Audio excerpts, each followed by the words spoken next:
चली गईलू ससुराल गोरी, जहाँ के तू भूल गईलू।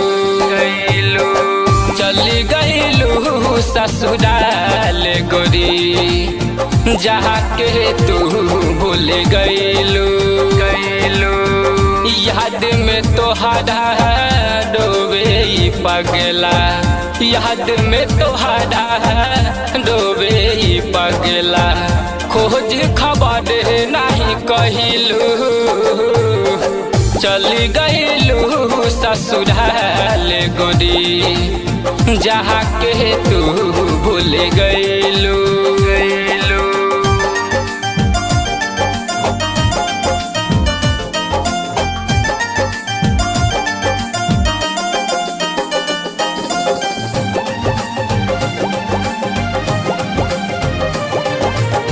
वादा कसम सब तोड़ी के गईलू, खुश बहारू तू दूसरा के पहके।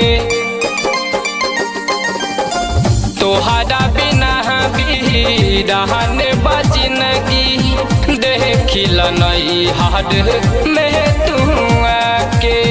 पहिले तोहर दम जो हत रहलू, अब काहे जाने दई होई गईलू।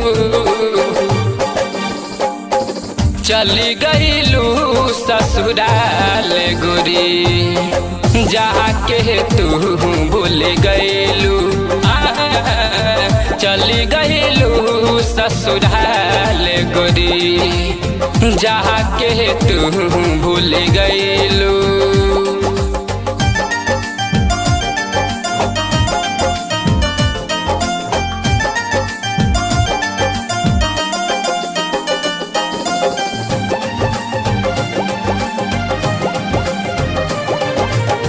याद आवे पल साथ में बीतल, सुतल तहरा कोहरा में।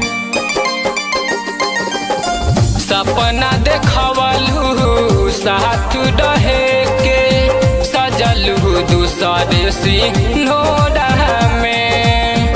गाड़ी करे जहतू चल गईलू, आँख से अपना तू हमें भी सधैलू। चली गईलू ससुराल गोरी, जहाँ के तू भूल गईलू। चली गईलू ससुराल गोरी, जहाँ के तू भूल गईलू।